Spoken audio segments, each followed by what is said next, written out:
السلام عليكم ورحمة الله وبركاته.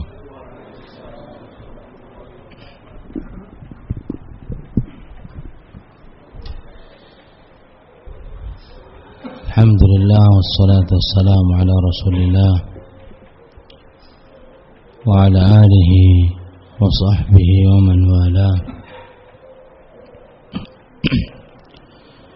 وأشهد أن لا إله إلا الله وحده لا شريك له، وأشهد أن محمدا عبده ورسوله صلى الله عليه وعلى آله وسلم تسليما كثيرا. أما بعد، معاشر الحاضرين، sidang salat maghrib yang dimuliakan Allah subhanahu wa ta'ala,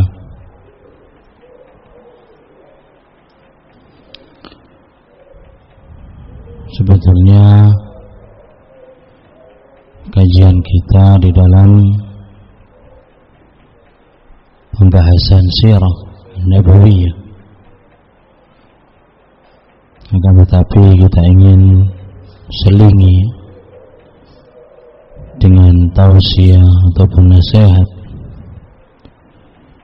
semoga menjadi kita senantiasa tetap semangat, bermanfaat bagi pembicara dan kemudian pendengar.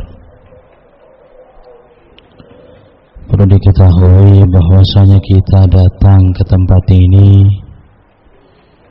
bukan untuk mencari kenikmatan dunia. Kita datang ke tempat ini bukan untuk sekedar bertemu dengan kawannya, temannya, bukan pula untuk jual beli dan menggais rezeki. Tidak lain dan tidak bukan kita berkumpul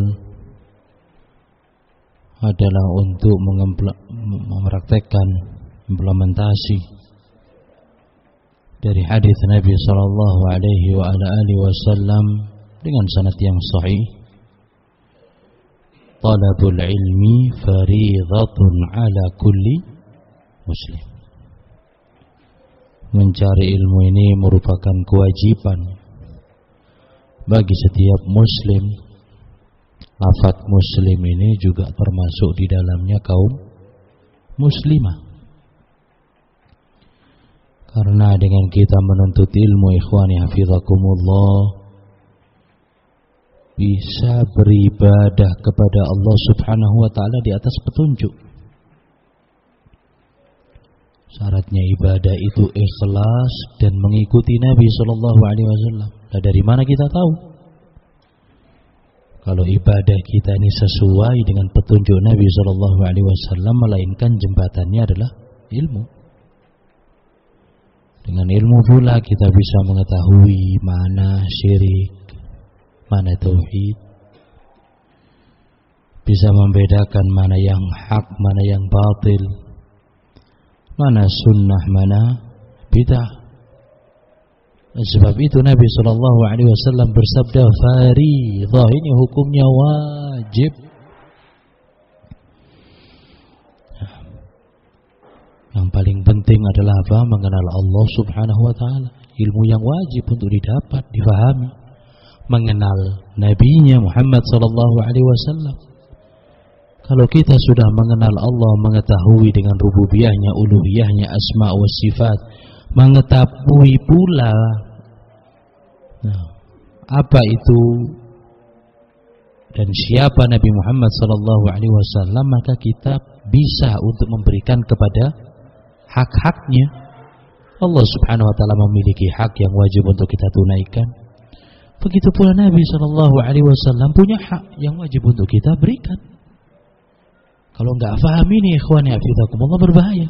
Terjatuh kepada penyimpangan, kesesatan, khurafat, tahayyul.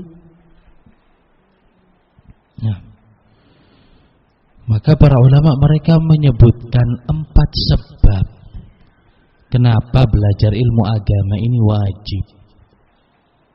Sebab yang pertama, li rafa'il jahli. Ilmu itu kita cari untuk mengangkat kejahilan. Asal usul manusia itu berada di dalam kebodohan. Nah, mereka jahil. Allah Subhanahu wa taala berfirman dalam Al-Qur'an, "Wallahu akhrajakum min butuni ummahatikum la ta'lamuna syai'a." Allah Subhanahu wa taala mengeluarkan kalian dari perut-perut ibumu dalam keadaan tidak tahu apa-apa. Misalnya cuman oak-oek. Gak ada anak yang keluar dari perut ibunya langsung cerdas, pinter, faham, tangkas, tanggap, tajam. Gak ada. Nol. Bodoh. Jahil. Wa ja'ala lakumus sam'a wal absara wal af'idata la'allakum tashkurun. Setelah itu bertahap kita diberikan penglihatan, pendengaran, hati yang bisa untuk merenung supaya kalian bersyukur.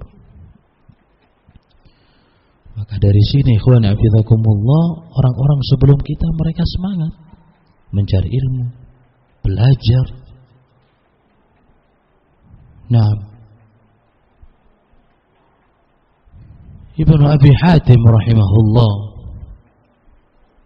beliau berkata, "Kunna fi Misr 7 asyhur." Dahulu kita pernah di negeri Mesir selama 7 bulan. Di Mesir selama 7 bulan.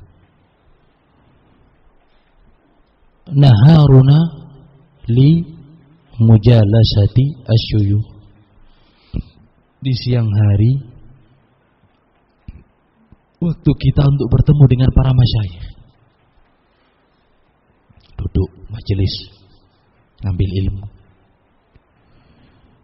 Wa lailatuna lil muqabalati wan nasakh. Di malam hari kita nulis, ngerangkum apa yang sudah dia dapat di pagi hari, di siang hari. Malamnya mereka cek lagi apa yang sudah mereka tulis. Barangkali ada yang keliru, ada yang luput, ada tambahan, ada pengurangan. Mereka kontrol. Cek lagi dengan temannya, tulisan kawannya. Nah, suatu ketika kita hadiri majelis salah seorang guru, fa ukhbirna bi annahu adil. Pada hari itu kita dikabari kalau guru tersebut dalam keadaan sakit. Guru tersebut dalam keadaan sakit. Faraja'na, kita pun balik ke tempat tinggal. Zaman sekarang mungkin kos-kosan karena sementara untuk meletakkan barang sebagai kebutuhan sehari-hari. Nah, karena nggak akan lama di situ, maka kita pun balik ke tempat kos-kosan, tempat tinggal. Wa fi tariqina samakatan tuba. Di tengah jalan kita melihat orang menjual ikan. Fastaraina, kata Ibnu Abi Hatim. Kita pun belikan itu. Ketika sampai di rumah, kita mendapatkan kabar bahwasanya di tempat masih di kota tersebut ada majelisnya syekh yang lain dibuka. Maka kita pun berangkat di situ. Ya. Kembali kepada aktivitas setiap biasa. Datang ke majelis syekh, enggak pulang kecuali malam hari. Malam hari disibukkan dengan menulis. Kata beliau, "Famararna 3 ayyam wa lam nastati an nusawwi hadhihi as-samakah." Kita sudah berlalu 3 hari dan kita enggak ada waktu. Enggak sempat untuk membakar ikan. Enggak sempat untuk mengolah ikan, memasak ikan. Fa'akalna hanai'ah.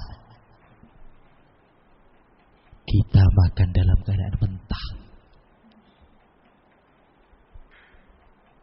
Ini para ulama.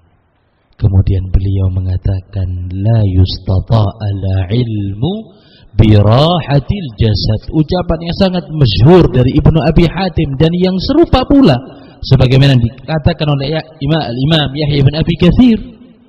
La yustata al-ilmu birahatil jasad. Ilmu ini enggak bisa diperoleh dengan rileks. Ilmu agama ini enggak bisa diperoleh dengan santai. Berleha-leha, butuh adanya apa? Pengorbanan waktu.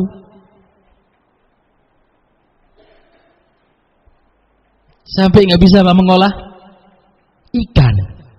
Waktu mereka penuh dengan ilmu. Fa'akalnaha nay'a.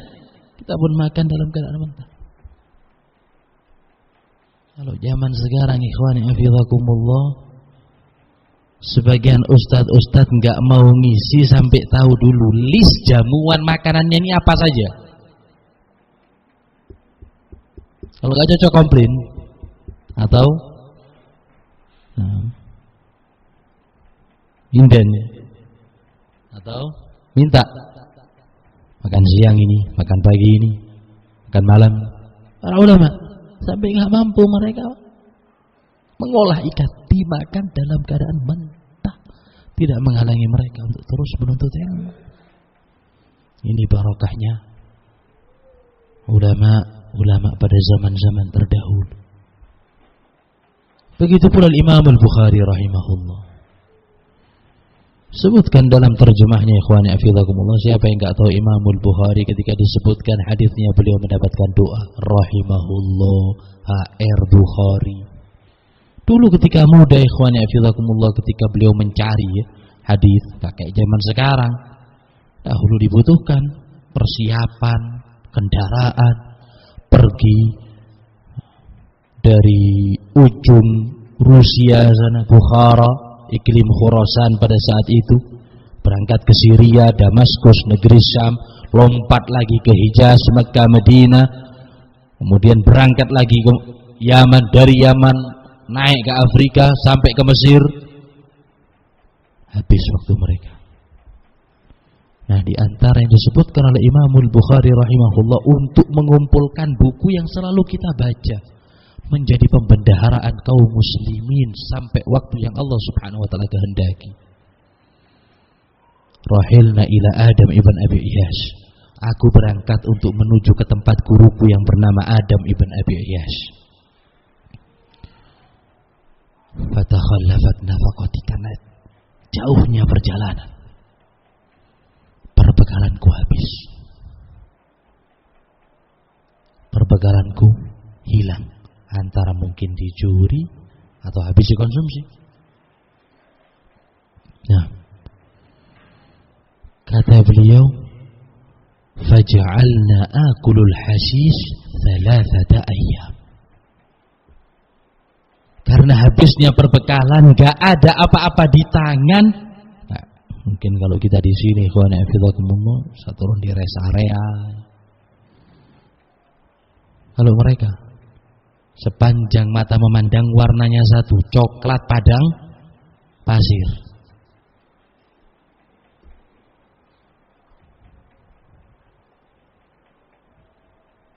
Nah, fatakhallafat nafaqati, nafkahku habis. Faja'alna na'kulul hashish 3 ayyam. Yang membuat aku makan dedaunan rumput selama 3 hari.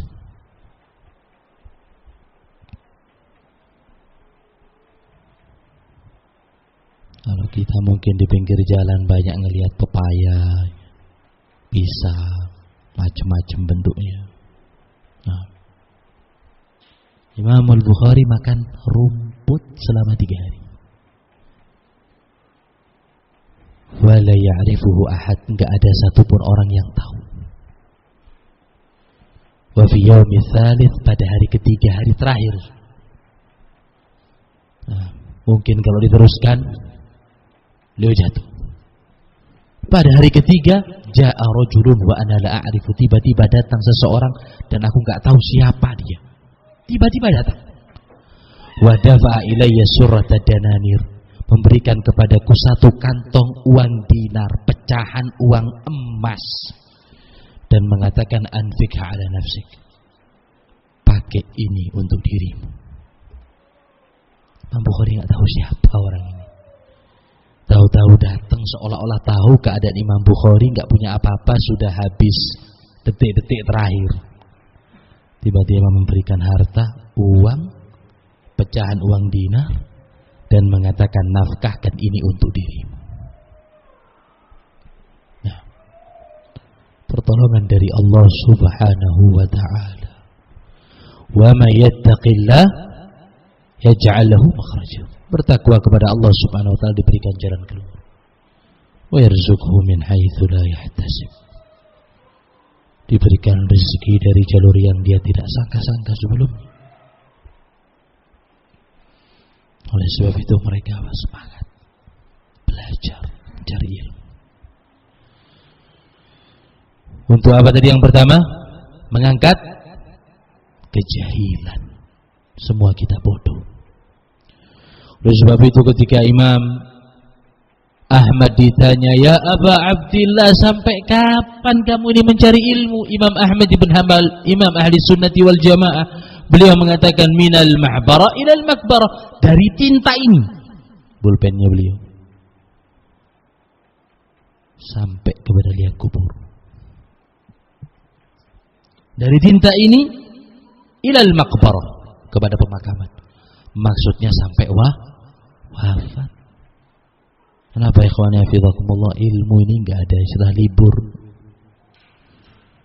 Nah, karena ilmu ini dibutuhkan sebagai gizinya iman. Sebanyak nafas kita keluarkan, yaitu butuhnya kita dengan ilmu.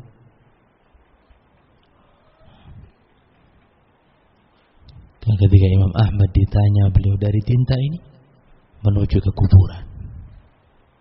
Begitu pula Imam Syafi'i dengan makna yang kurang lebih sama. Minal mahdi ila al-lahd. Mahdi sejak dilahirkan sampai lahad.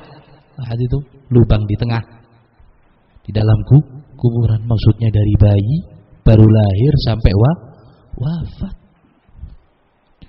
Itu pula Abu Hanifah, imam mazhab yang kita sebutkan.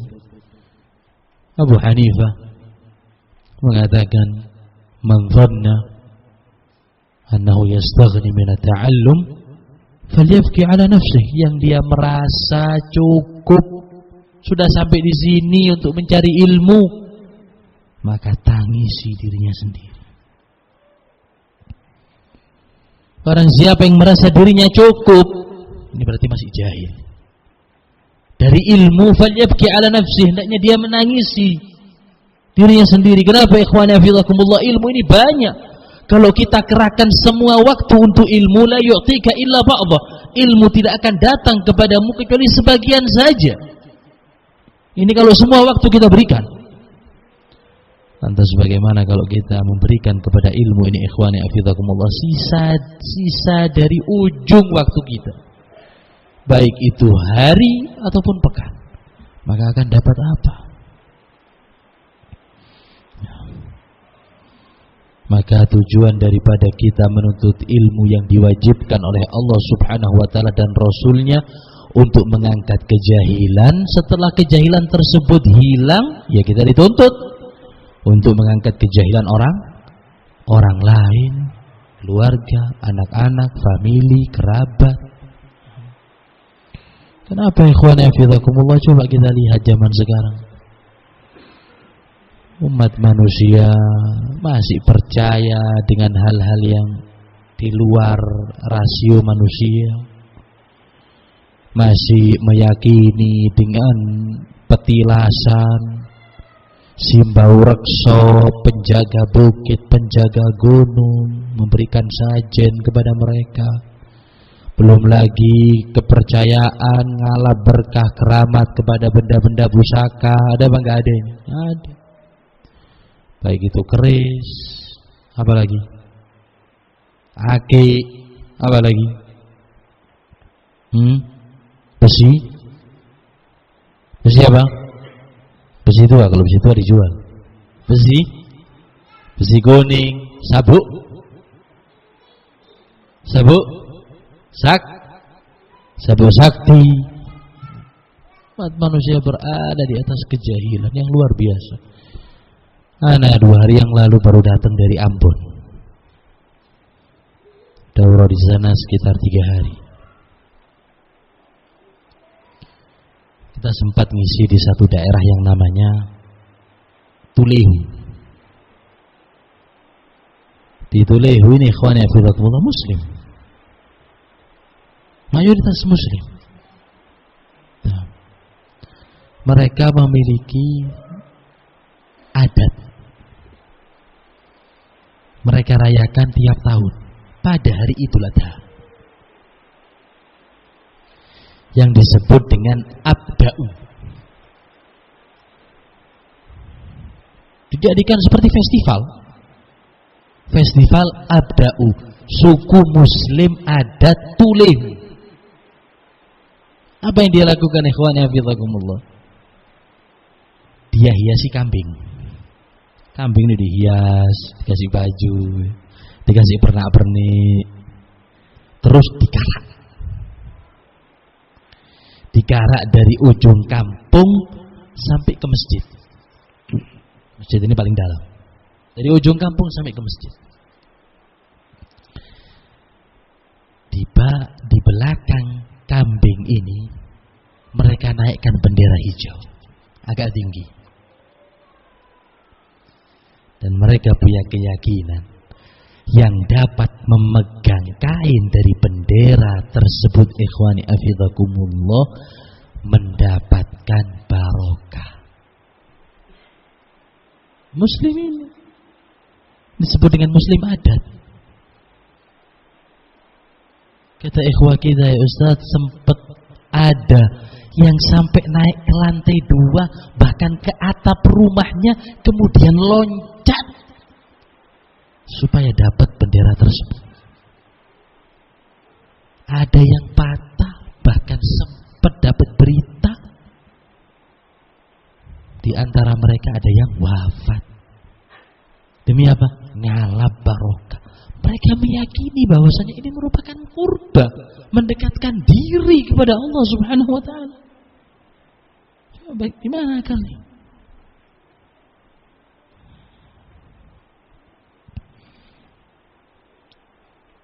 Sampai yang datang ikhwani afidakumullah, kata ikhwan kita, melihat festival ini. Obed, apa itu obed? Orang-orang Kristen datang untuk melihat, berarti asik. Dan ini sekarang dijadikan sebagai dinas pariwisata. Anda bisa lihat di Google, Festival Tulehu, dan kita ngisi di daerah itu.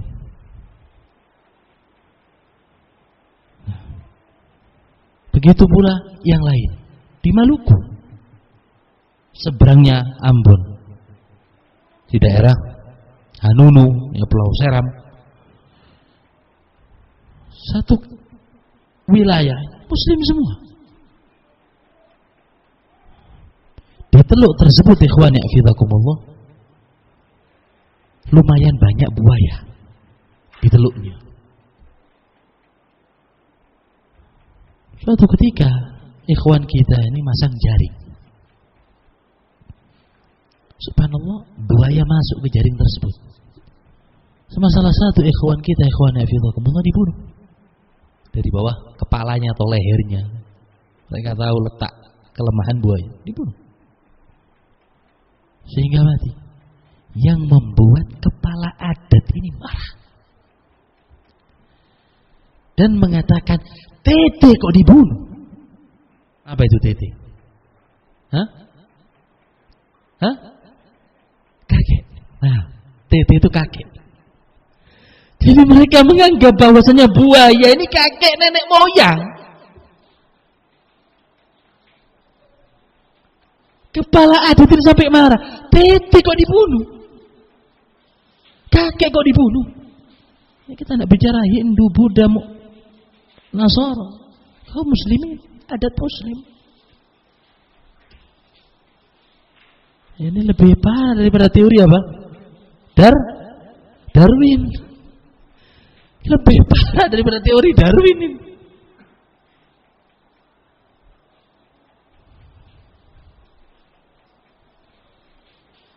Berarti kalau kakeknya di laut, anak-anaknya buaya darat. Nah, masuk akal ikhwan hafizakumullah. Kepala adat itu marah sama ikhwan kita. Akhirnya apa ikhwan hafizakumullah? Buaya tersebut dimandiin, dikafani, disolati, dan dikubur. Na'udzubillah. Yang seperti ini ikhwani hafizakumullah, kita mengatakan alhamdulillahi rabbil alamin. Kita diselamatkan daripada kedunguan yang seperti ini ikhwani hafizakumullah, sangat-sangat dangkal. Nikmat yang sangat besar kita mengetahui Islam, sunnah di atas manhaj salaf hadhil ummah. Ilmu Al-Quran, ilmu Al-Hadith, nikmat. Miris kalau melihat mereka. Ini yang pertama. Kemudian yang kedua ikhwani hafizakumullah, kenapa ilmu ini merupakan kewajiban? Karena itu adalah tanda-tanda kebaikan.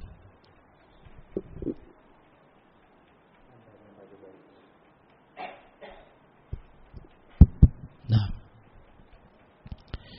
dalam sebuah hadis yang diriwayatkan oleh Imam Al-Bukhari dan Imam Muslim dari sahabat Muawiyah ibn Abi Sufyan, man yuridillahu bihi khairan, barang siapa yang Allah subhanahu wa ta'ala inginkan kebaikan. Dalam hadis ini tanda kebaikan, hartanya banyak enggak, punya pangkat tidak, banyak umat, punya kedudukan, popularitas, terkenal, saldonya banyak. Man yuridillahu bihi khairan yufaqihu fiddin. Kalau Allah subhanahu wa ta'ala inginkan kebaikan pada seseorang, orang ini ikhwani hafizakumullah difahamkan dalam perkara agamanya. Berarti ya, kalau muslim senang sekali ada majelis ilmu, dia datang, hatinya lapang, semangat, bergegas, ambil kendaraannya, dia berjalan sampai ke majelis ilmu, menyimak, mendengar dengan baik. Berarti ini hamba dipilih oleh Allah subhanahu wa ta'ala. Boleh bangga. Sebaliknya, kalau orang itu dadanya sempit, sumpah mikrofon ini terus-terusan pengajian, males, ogah, apalagi sampai acuh tak acuh, berarti tanda Allah subhanahu wa ta'ala tidak memberikan taufik kepada orang tersebut. Artinya Allah subhanahu wa ta'ala gak mau kebaikan pada orang ini. Maka yang cinta kepada ilmu ikhwani hafizakumullah termasuk manusia yang difilter, sudah melalui proses dipilih oleh Allah subhanahu wa ta'ala. Coba dilihat mana yang paling banyak manusia, di masjid atau di pasar, di rumah Allah subhanahu wa ta'ala ataupun di swalayan, di Baitullah ataukah di mall, kafe dan kafe. Maka kita ini dipilih di antara ribuan bahkan jutaan umat manusia. Oleh sebab itu para ulama ussalaf mereka betul-betul mementingkan atas perkara ini. Sahabat Abu Hurairah radhiyallahu taala anhu wa ardhah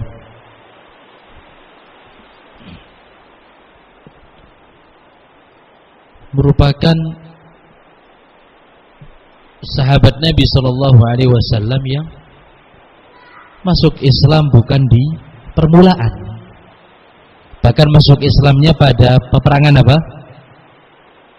Khaybar. Tahun berapa ini? Khaybar tahun 7 Hijri. Abu Hurairah masuk Islam, tinggal di Madinah, belajar taklim. Berarti mendapati Nabi Shallallahu Alaihi Wasallam cuma berapa tahun? 3,5 tahun, bahkan nggak sampai 4 tahun. Nabi Shallallahu Alaihi Wasallam wafat di tahun 11 bulan Rabiul Awal. Abu Hurairah masuk Islam pada tahun 7, artinya 3,5 tahun, nggak sampai 4. Tapi beliau banyak sekali menukilkan hadis-hadis Nabi Shallallahu Alaihi Wasallam yang mungkin gak disebutkan oleh para sahabat dari kalangan sabiqun al-awwalun yang sudah masuk Islam di kota Makkah.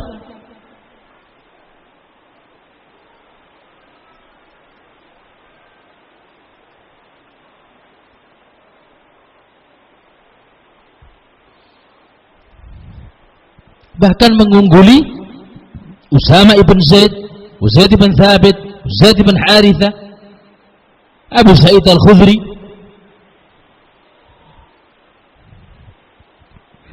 Bahkan Zaid bin Haritha merupakan manusia ketiga yang masuk Islam setelah Abu Bakar dan Ali bin Abi Thalib. Zaid bin Haritha, orang yang ketiga. Abu Hurairah mengungguli mereka dari sisi apa? Penukilan hadis. Padahal cuma berapa tahun ini? 3 tahun terakhir. Sehingga muncullah apa? Isu-isu di luar. Ali Abi Hurairah yukthir an Rasulullah sallallahu alaihi wasallam duna ikhwatihi minal muhajirin wal ansar. Kenapa kok Abu Hurairah sedikit-sedikit qala Rasulullah, sedikit-sedikit hadis Nabi sallallahu alaihi wasallam, yang mana itu semua enggak dinukilkan oleh para sahabat dari kalangan muhajirin dan ansar? Kok Abu Hurairah ini nomor 1?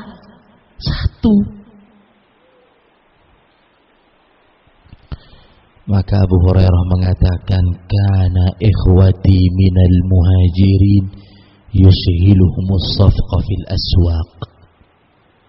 Saudara-saudaraku dari kalangan muhajirun, mereka sibuk di pasar. Karena mayoritas penduduk mereka ini pedagang. Mengais rezeki dengan berdagang. Wa kana ikhwati minal ansar yushghiluhum amalu amwalihim. Adapun saudara-saudaraku dari kalangan Ansor, mereka sibuk di kebun karena pekerjaan penduduk Madinah cocok tanam apa? Kurma. Kurma Madinah ma'ruf. Penduduk Madinah mereka berkebun. Nah, bertani. Yang ini di pasar, yang ini bertani. Kata Abu Hurairah, wa kuntu mur'an miskinan. Saya ini orang miskin, fakir. Mau kemana?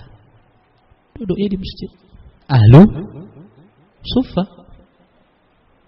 24 jam. Terus-terusan dalam masjid. Alzimun Nabi sallallahu alaihi wasallam ala mil'i batni. Aku duduk bersila di hadapan Nabi sallallahu alaihi wasallam, bersandar di atas perutku yang kosong. Bersandar di atas perutku yang kosong. Fa'ai hina yansun fa'ahdhur hina yaghibun. Saya ada ketika mereka absen. Saya hadir ketika mereka gaib. Ketika mereka enggak ada. Wa'i hina yanzun. Saya ingat ketika mereka lupa.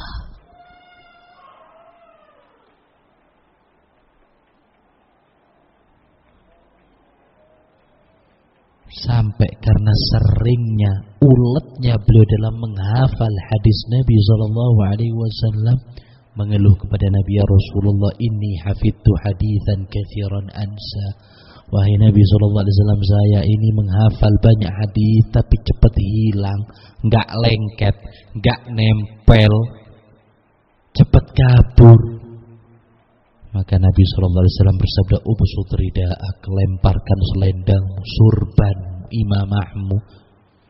Maka dibuka oleh Abu Hurairah, fagharifa biyadi, diambil oleh tangannya Nabi SAW, didoakan oleh beliau. Semenjak itu kata sahabat Abu Hurairah, ma ansa ba'dahu abada. Dari doa Nabi SAW semenjak itu, saya tidak pernah lupa selama-lamanya. Barakah doa Nabi SAW, ditambah apa? Kegigihan, keuletan, ikhwani hafizakumullah, rajin.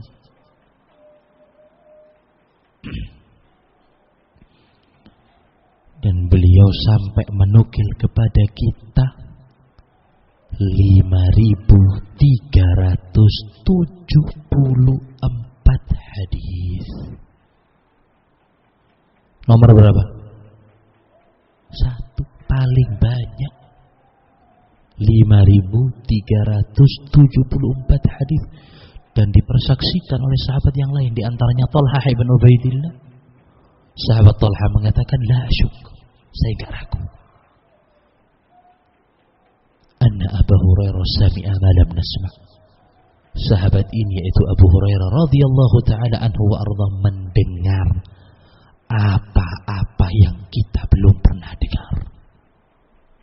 Nabi Abu Hurairah mendengar, menyimak dari Nabi SAW banyak perkara yang kita tidak tahu. Dari kegigihan ini, ikhwani afizakumullah, sering sekali kita mendengar hadis diriwayatkan dari sahabat siapa? Abu Hurairah, mendapatkan doa dari ilmu yang beliau bawa, yang beliau nukilkan. Radhiyallahu ta'ala anhu wa arda.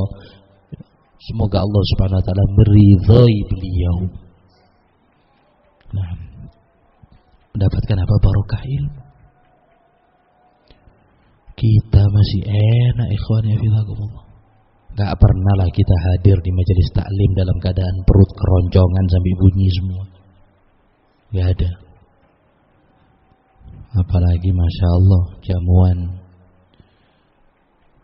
untuk yang nyampaikan di Masjid Hidayah kadang sop sum-sum kambing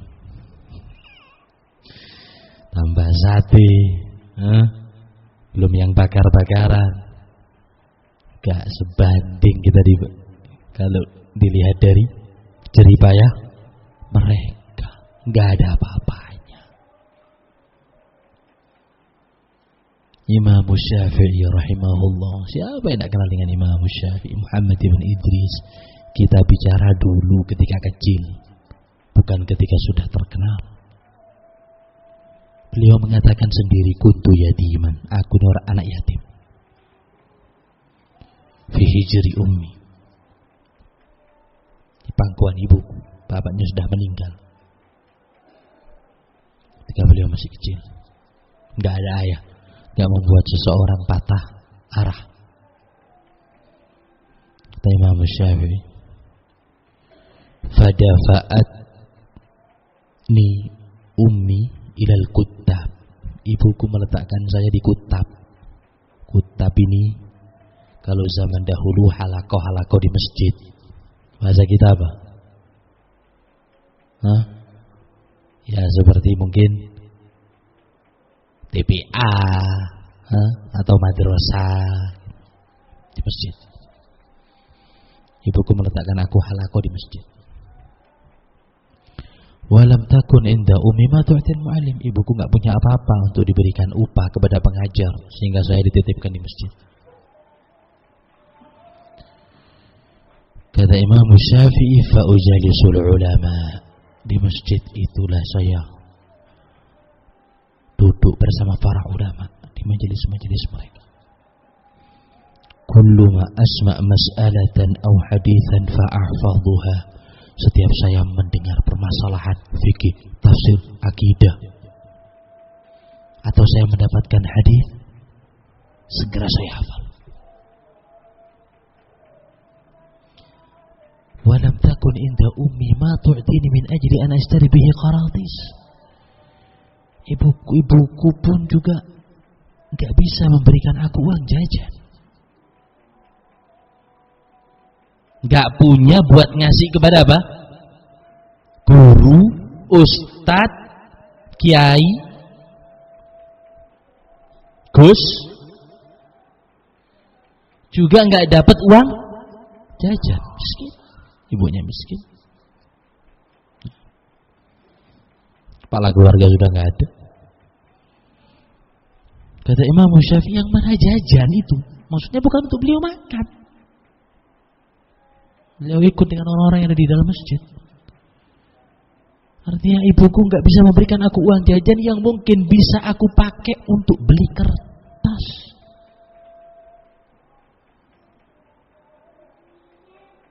Sulit, susah, soro. Untuk beli apa? Buku, nggak ada. Zaman itu. Kata beliau, kullama ra'aitu 'azman yalu akhudh. Setiap saya melihat tulang putih, saya ambil. Setiap saya melihat apa? Tulang putih, saya ambil. Fa'aktubu, saya tulis di tulang tersebut. Enggak ada apa ini? Enggak punya kertas. Kertasnya Imam Syafi'i apa? Tulang.